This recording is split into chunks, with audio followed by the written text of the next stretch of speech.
Welcome back to our humble little Minecraft base.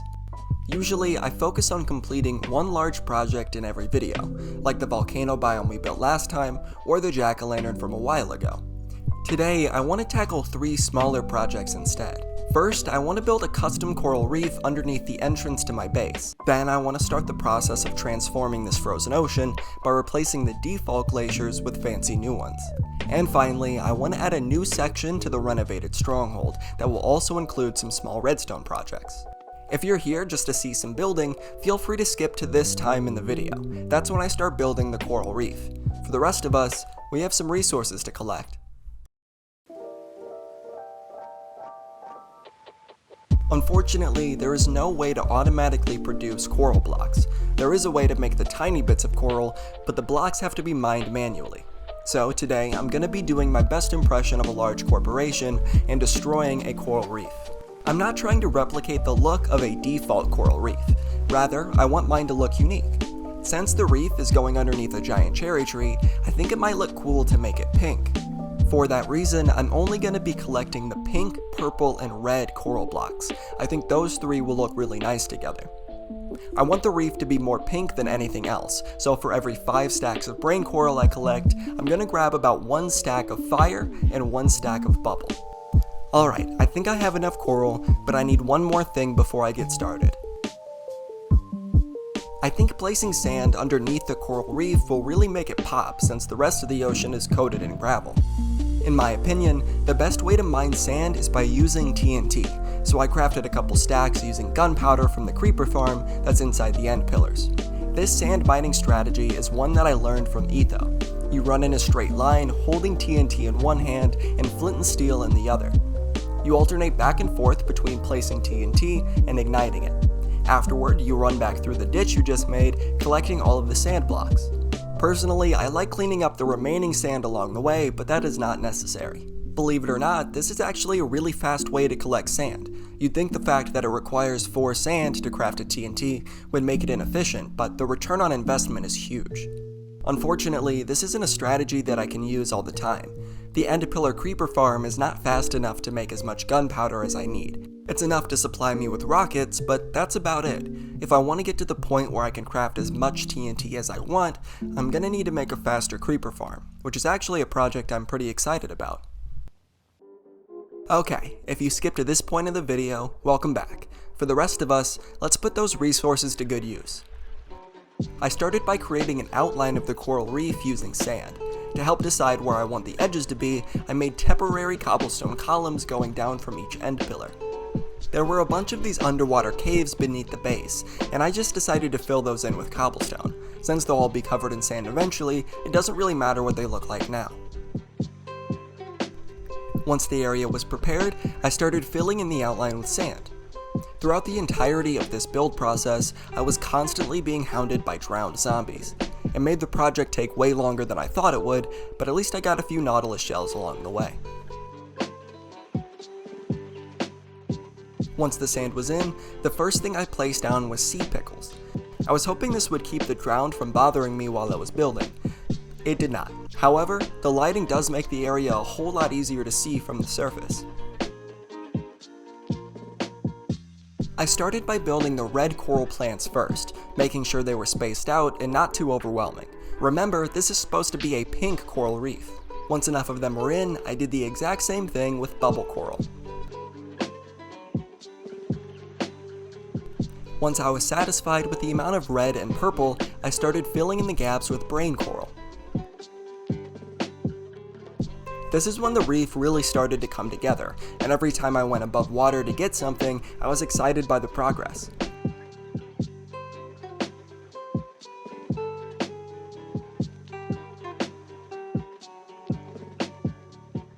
As my finishing touches, I placed down small coral pieces pretty much everywhere, and sparingly added some seagrass as well. To be honest, I'm really happy with how this one turned out. It makes the entrance to my base feel more developed and interesting to look at. It looks especially good at nighttime when you can see the reef in its entirety. Overall, I'm very happy with this build and proud to have built it.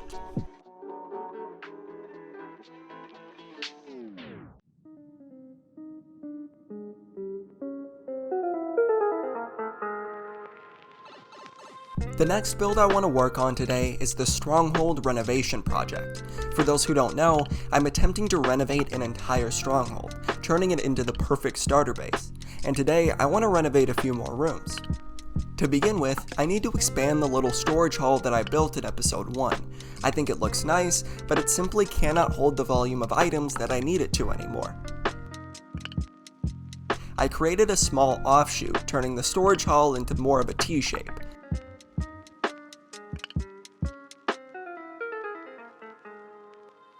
I'm going to use this area to store wooden items, crops, and mob drops, along with some more obscure items.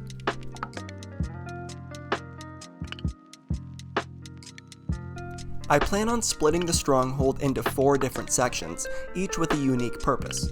This is the farming section, dedicated to crop and animal farms. I want each section to have a unique decoration, making it feel distinct and allowing me to quickly identify where I am inside the stronghold. Originally, the farming section was going to be marked by having mossy bricks instead of cracked ones, but compared to the bright red carpets that are in the important section, that feels a little lackluster. To fix this issue, I replaced the floors in the farming section with mossy cobblestone and stone bricks. It's more distinct and accurately represents what the farming section is all about. Along with the new floors, I also moved the entrance to this section back a few blocks, just enough to include this staircase. These stairs lead down to another section of the stronghold that is, well, it's a bit messy. It's basically a series of intersecting hallways and random doors. Now I could just rip it all out and create my own rooms, but so far I've really tried to stick with the natural shape of the stronghold, and I'd like to keep that going. After thinking about it for a while, I decided the best use of such a weirdly shaped space was a sugarcane farm. I cleared out all the doorways and replaced the bottom layer of each wall with andesite. While doing so, I also blocked off some of the random dead ends. That space will be useful later when I start adding in some redstone components. After that, I extended the new mossy floor design from upstairs into this area as well.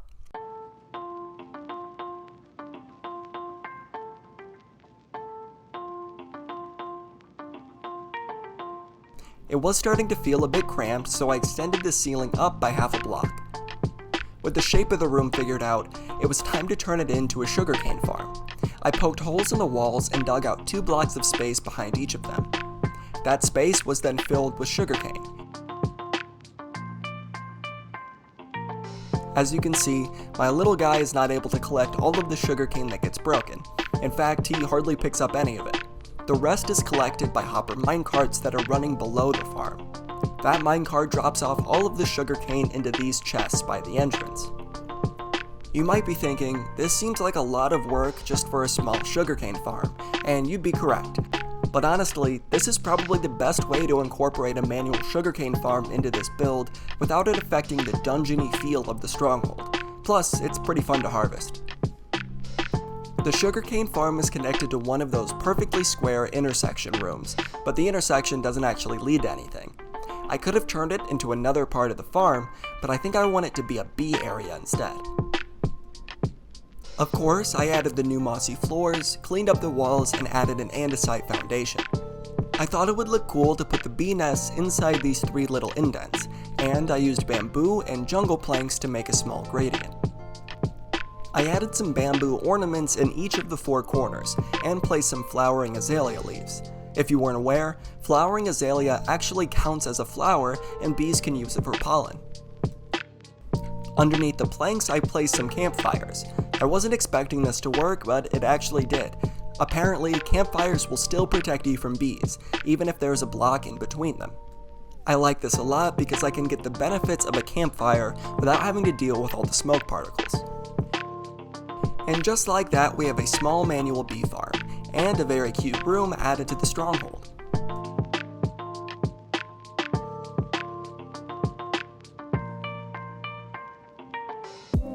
My next upgrade has to do with the lighting throughout the entirety of the stronghold. As of right now, I've just been using torches to light up each room. However, now that I have access to honeycomb, I think it would look a lot better if I started using candles instead. There aren't any candles in a default stronghold, but for some reason they feel very in theme. It's also an opportunity to add more visual differences between the sections. In the important section, I used red candles to match the floors. For the same reason, the candles in the farming section will be green. There's also this small section that I call the intersection. It's in the dead center of the stronghold and connects all the 4 major sections together. For this area, I just went with the default wax-colored candles. Overall, I think this was a good change. It does make the stronghold a little bit dimmer, but that's not necessarily a bad thing. The last change I want to make to the stronghold today has to do with the man-made mineshaft that we built a few episodes ago. It connects the stronghold to the double mob grinder, which is currently my main source of experience. As of right now, its walls are made out of deep slate, but I want to change that to stone blocks instead. To be honest, I wanted to build it out of stone to begin with, but I was pretty early on in this world at the time, and smelting about a shulker box of stone just for a minor upgrade didn't seem like the best idea. But now I've got a couple silk touch picks and plenty of stone blocks to spare. Maybe when I'm even further in this world, I'll add some diamond ore to the mineshaft as well.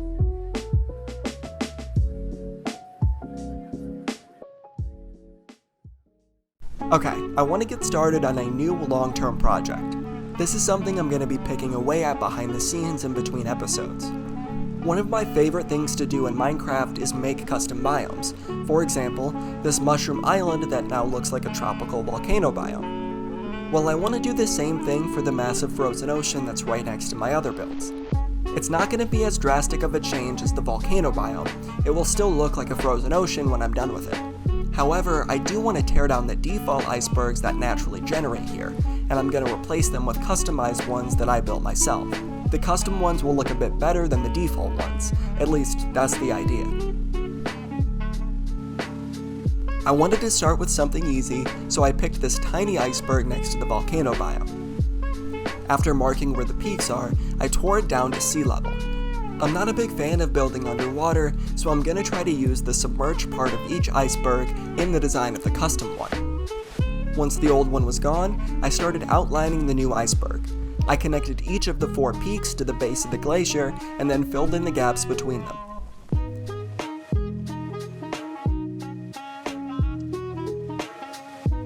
For some extra detail, I replaced the very top of each point with snow blocks. Then I replaced the base layer with blue ice. I'm not sure if the blue ice will make it into every iceberg, but I definitely like the way it looks on this one.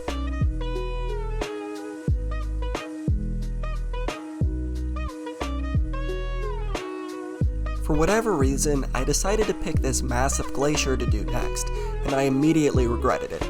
It really would have made sense to do a few smaller ones first to get the hang of it before attempting one this big, but now I'm committed.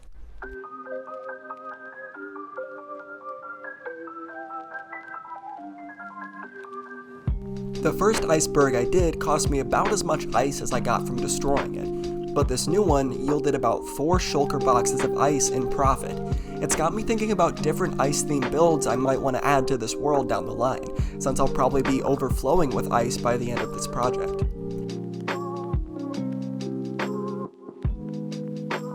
After adding details to the iceberg, it looks pretty good. I don't like it as much as the first one I built, but I think it's still an improvement from the original.